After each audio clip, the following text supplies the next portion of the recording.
కృష్ణానదిలో నీళ్ల కోసం మన వాటా గురించి ఎంత పెద్ద ఎత్తున మాట్లాడి తెచ్చుకోవాల్సినటువంటి అంశాన్ని గత 10 ఏళ్ళు దాని నుంచి పట్టించుకోకుండా వదిలేశారు.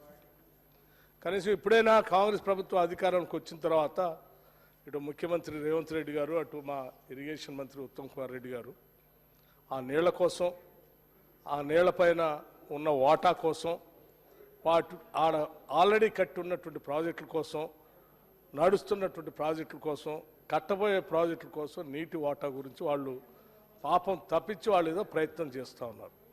ప్రయత్నం చేయటమే కాదు, కేఆర్ఎంబీకి ప్రాజెక్టులు అప్పచెప్పేది లేనే లేదు, మా వాటా మాకు వచ్చేంతవరకు అని చెప్పి ఓ తీర్మానం చేయాలని ఈ సభలో తీర్మానం కూడా పెట్టారు తెలంగాణ ప్రయోజనాల కోసం. మొత్తం సమస్య అంతా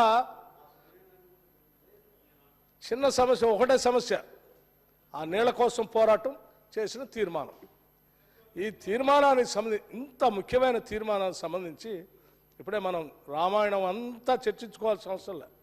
కట్టే కొట్టే తెచ్చా, వాళ్ళది కట్టాడు కొట్టాడు, సీతమ్మని తెచ్చాడు, ఇదే మొత్తం రామాయణం. అట్లాగే ఈ కృష్ణానది నీళ్ళకు సంబంధించి కూడా 3 అంశాలు అధ్యక్ష. ఇంత ప్రధానమైన అంశం చర్చ జరుగుతున్నప్పుడు, నీళ్ళ కోసమే రాష్ట్రం తెచ్చుకున్నప్పుడు, ఈ రాష్ట్రం కోసమే మేము పోరాటం చేశారని చెప్పిన మాజీ ముఖ్యమంత్రి గారు నిజంగా సభకు రావాలి కదా అధ్యక్ష. ఈరోజు దీని మీద చర్చలో పాల్గొనాలి కదా. మీరు చేస్తున్నటువంటి పోరాటానికి నా మద్దతు ఉందయ్యా, తీర్మానం ఏకగ్రీవం చేద్దాం, పోదాం, ఢిల్లీ పోదాం చెప్పాలి కదా. మీరు చెప్పండి, వారు వస్తారా రారా, నంబర్ 1.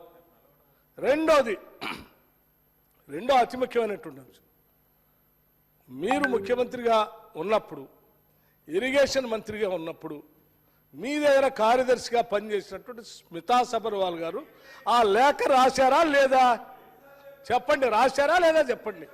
రెండో అంశం, అరే ఈ రెండే కదా ముఖ్యమైనవి.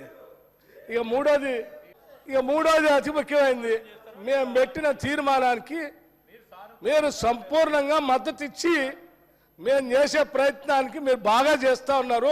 మా వల్ల కాలేకపోయింది, మేము తప్పులు చేశాము, పొరపాటు అయిపోయింది, మీ తీర్మానానికి మేము మద్దతు ఇస్తున్నామని చెప్తారా లేదా? ఈ 3 కదా. ఈ 3 వదిలేసి ఓ కథలని చెప్తే ఉపయోగం ఉంది. ఈ 3 మీద సమాధానం చెప్పండి హరీష్ రావు గారు.